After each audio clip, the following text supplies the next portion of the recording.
Bismillah. Assalamualaikum warahmatullahi wabarakatuh. Bismillahirrahmanirrahim.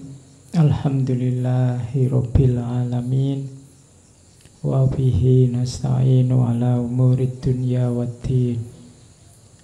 Allahumma sholli wa sallim wa barik ala habibina wa syafi'ina Sayyidina wa maulana Muhammadin wa ala alihi wa ashabihi wa man tabi'ahum bi ihsanin ila yaumiddin. Bismillah, mari kita mulai ngaji lagi. Kali ini temanya tema sisipan. Harusnya bulan ini masih bulannya Yunani. Cuma ya capek ya kalau Yunani terus, saatnya pulang balik ke timur, mampir sebentar di Baghdad. Kita temui beliau Abu Nuwas, atau orang Indonesia lebih mudah mengucapkannya Abu Nawas. Kalau saya ngomong Abu Nawas, mungkin yang terbayang lucu-lucunya. Ya. Padahal sebenarnya tidak begitu. Ya, beliau memang termasuk orang yang cerdik, orang yang cerdas, orang yang pinter. Kategorinya kategori ulama, bahkan ada yang bilang sufi. Tapi sebenarnya aslinya tidak begitu. Beliau ini lebih dikenal sebagai penyair, sastrawan.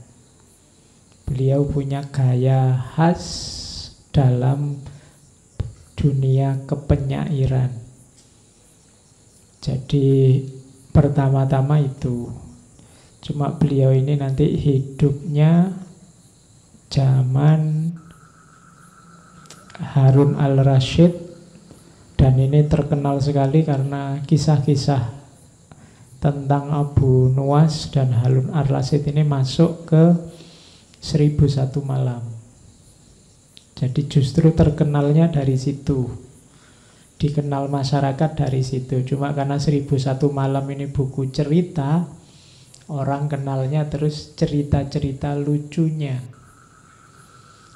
Padahal sebenarnya bagi yang meneliti Abu Nuwas, ini tokoh ini sangat kontroversial.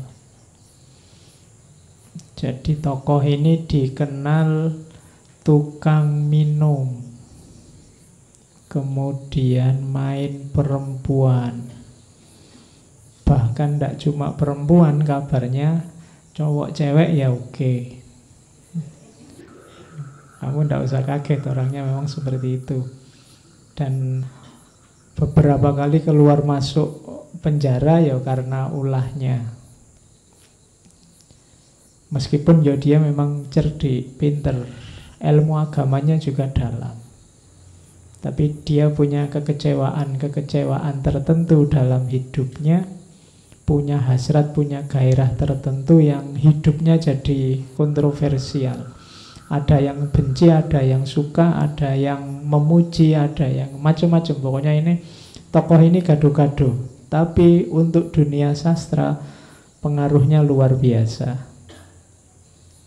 Meskipun nanti di akhir hidupnya dia juga mengalami pertobatan yang juga luar biasa. Sampai syairnya kamu hafalkan sampai hari ini. Oke. Itu gambarnya Abu Nuwas, yang gambar Khalil Gibran tahun 1916. Jadi di antara yang disukai penyair oleh Gibran itu Abu Nuwas. Kalau dia sendiri sih hidupnya sekitar tahun 750 nanti meninggalnya 841. Abu Nuwas ini gelar. Nuwas itu artinya rambut yang ikal. Jadi dia dikenal rambutnya ikal sampai sebahu. Ini saya bawakan foto patungnya. Patung ini ada di Baghdad. Nama aslinya Abul Hasan bin Hani Al-Hakami. Jadi Abu Ali Al-Hasan bin Hani Al-Hakami. Patungnya kan juga unik. Dia megang cangkir.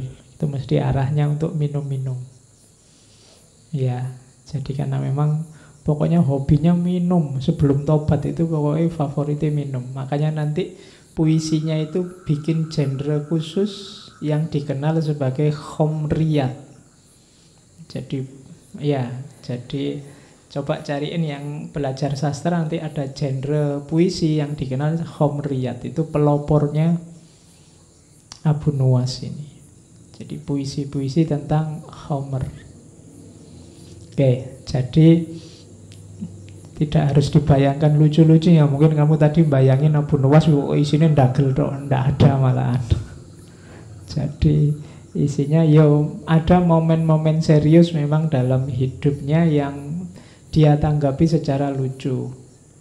Misalnya ada cerita dia pernah pura-pura gila karena tidak mau ditunjuk jadi hakim atau qadhi. Dia ini pinter syariah.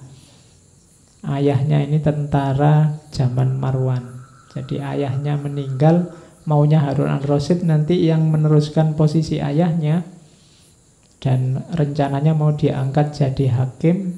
Itu si Abu Nuwas ini. Tapi biar nggak diangkat, jadi begitu ayahnya meninggal, banyak orang layat, dia acting kayak orang gila. Jadi naik gedebok pisang itu dinaiki sambil nyanyi-nyanyi. Orang-orang merasa wah ini ditinggal mati bapaknya gila ini. Jadi terus Harun al-Rasyid merasa ini kalau orang kayak gini diangkat jadi hakim bisa kacau ini. Terus kata penasehatnya, ditunggu aja raja, mungkin dia lagi shock bapaknya meninggal. Ya 10-10 hari lah. Akhirnya terpaksa acting jadi orang gila 10 hari. Ya, biar tidak jadi hakim. Ya, karena dia hidupnya ingin enjoy, ingin senang-senang meskipun nanti ada maknanya. Oke, ya dia suka bikin kontroversi memang. Dalam hidupnya pokoknya suka gaduh, suka rame-rame. Tapi dalam konotasi dia sebenarnya sering bikin satir, nyindir masyarakat, nyindir orang-orang yang munafik, orang-orang yang hipokrit. Nanti kita lihat di mana hipokritnya yang disindir oleh seorang Abu Nuwas, sehingga nanti orang mencitrakan dia sebagai orang yang cerdik, orang yang pinter, orang yang lucu. Tapi ini sebenarnya isinya memang dia satir-satir. Karena kecerdikannya, raja-raja ini susah nangkep dia. Mau nyiksa dia juga susah, karena kalau dipikir-pikir ya tidak salah dia. Itu karena kecerdikannya. Nanti beliau sempat diasingkan ke Mesir zaman Harun al-Rasyid. Begitu Harun al-Rasyid meninggal, dia balik lagi ke Baghdad saat sultannya saat itu putranya Harun al-Rasyid dan muridnya Abu Nuwas, Al-Amin. Kalau Al-Amin agak bebas. Banyak syair-syairnya Abu Nuwas nanti diproduksi era Al-Amin ini. Tapi Abu Nuwas tidak cocok sama adiknya Al-Amin, Al-Ma'mun. Oke. Dan ya hidupnya keluar masuk penjara. Nanti meninggal, ada yang bilang meninggal di penjara, ada yang bilang meninggal dipukuli orang karena dia salah satu puisinya nyindir salah satu bani, salah satu suku, sehingga dia dipukuli orang terus sakit terus meninggal. Oke, tapi yang jelas beliau hidup ya sekitar 57 sampai 58 tahun. Tapi karyanya luar biasa. Dikenang orang karena puisi-puisinya dan terakhir karena pertobatannya. Nah, ini sebenarnya malam ini kita belajar bagaimana orang yang sangat pinter tapi kemudian kecewa dengan lingkungannya sehingga kemudian jadi sangat cuek, ingin senang-senang saja, tapi akhirnya terus tobat. Itulah seorang Abu Nuwas. Oke. Ini saya koleksi dulu komentar-komentar dari tokoh-tokoh biar kita kenal siapa Abu Nuwas. Sudah banyak buku, banyak kitab yang ditulis tentang Abu Nuwas. Malam ini saya banyak membawa dari diwannya, Diwan Abu Nuwas. Itu yang banyak diteliti baik di timur maupun di barat, selain buku yang lain. Itu beberapa komentar tentang Abu Nuwas. Yang pertama dari Abdurrahman Sidki. Katanya Abdurrahman Sidki, Abu Nuwas itu orang yang tolibul ladzat, orang yang pokoknya nyari nikmat, nyari seneng. Cuma katanya Abdurrahman Sidki, kelezatan yang dimaksud bukan kelezatan duniawi, tapi kelezatan intelek. Maksudnya apa? Dia suka kelezatan intelek. Yang dia lakukan sebagian besar adalah berpikir dan mengkritik masyarakatnya. Jadi Abu Nuwas ini perilakunya adalah perilaku kritis terhadap masyarakatnya. Jadi Abu Nuwas sering nyindir masyarakat itu suka munafik, suka hipokrit. Kalau seneng tidak mau bilang seneng karena jaim. Kalau suka enak itu tidak mau bilang enak karena khawatir dengan keenakan itu derajat sosialnya turun. Itu yang sering dikritik oleh Abu Nuwas. Kita kan sering gitu, hidup ini dengan gaya jaim. Jaim itu kan salah satu bentuk malu-malu, tidak mau mengekspresikan kebahagiaan, kesenangan. Nonton apa padahal seneng, tapi kalau ditanya suka enggak itu tontonan itu membuat kita lupa akhirat. Nah, kita suka gitu. Padahal ya seneng. Itu dikritik oleh Abu Nuwas. Jadi masyarakatku, masyarakatnya Abu Nuwas itu, bagi Abu Nuwas banyak yang hipokrit, munafik. Enak tapi nggak ngaku, seneng tapi nggak ngaku. Oke. Kalau ditanya, kan banyak orang ditanya misalnya, suka enggak ini? Enggak, saya enggak suka karena agama melarang. Nah, itu kan bagi kalimat ini kalau konotasinya seolah-olah dia enggak, padahal lebih jujur kalau versinya Abu Nuwas bilang aja saya suka, tapi sayangnya dilarang oleh agama. Nah, itu lebih jujur daripada enggak, saya kayak gitu-gitu jauh, saya itu bersih, saya itu enggak. Oke, mending jujur loh. Nah, masyarakat yang hipokrit katanya Abu Nuwas. Itu komentarnya Abdurrahman Sidki. Ada komentarnya Saiki Daif. Saiki Daif ini bilang bahwa sebenarnya segala kontroversi tentang Abu Nuwas itu karena krisis pribadinya. Dari mana krisis pribadi ini muncul? Karena melihat agamanya dan masyarakatnya cenderung fokus ke materi, materialistik. Dan itu ditertawakan oleh Abu Nuwas. Dan dia menertawakan mereka tidak dengan cara mencaci maki, tapi dengan cara gayanya sendiri.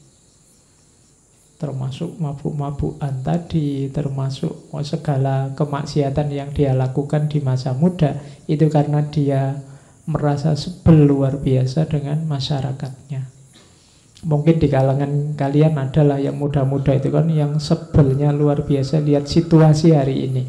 Nah itu kalau Abu Nuwas terus lahirnya jadi minum-minum, hura-hura, pokoknya asik aja tiap hari, maunya begitu.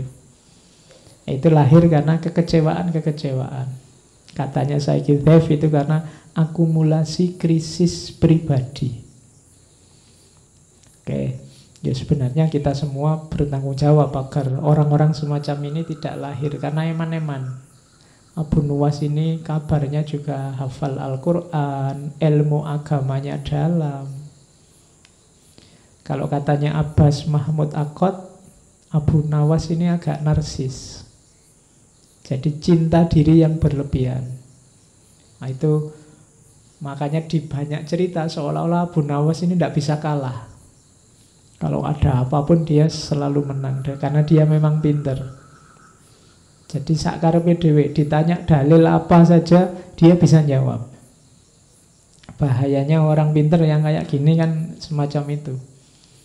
Jadi keliru tapi punya dalil. Oh, itu tidak sembarangan. Jadi kadang-kadang ilmu itu bisa jadi musibah semacam ini. Jadi semakin kita pinter, akhirnya kita juga pinter menjustifikasi kesalahan. Sudah jelas-jelas salah, kita punya argumen terhadap kesalahan itu. Nah, itu penyakit. Sama katanya Abbas Mahmud Akkad tentang Abu Nawas ini narsis. Cuma karena dia pinter, dengan kepinterannya dia bisa membungkus segala cacat, segala kurangnya. Nanti di belakang dia malah mengkritik. Ketika dikritik orang kok mabuk terus, dia nanti pakai ayat. Nanti kita lihat. Ya. Jadi ketika dikritik orang dia bisa pakai ayat. Oke. Jadi itu komentarnya para ulama. Ada juga ini kalimatnya Ibnu Mu'taz dalam Tabaqatus Syu'ara. Katanya Ibnu Mu'taz, sebenarnya Abu Nawas itu seorang faqih yang pinter agama, berpikirnya terbuka, ilmunya banyak, hafalannya kuat, bahkan ilmu Al-Qur'annya dalam. Dia mengetahui nasih mansukh, mengetahui muhkam mutasyabih. Aslinya itu dia. Cuma ya kalah oleh nafsunya. Jadi orang itu ada ilmunya, ada nafsunya.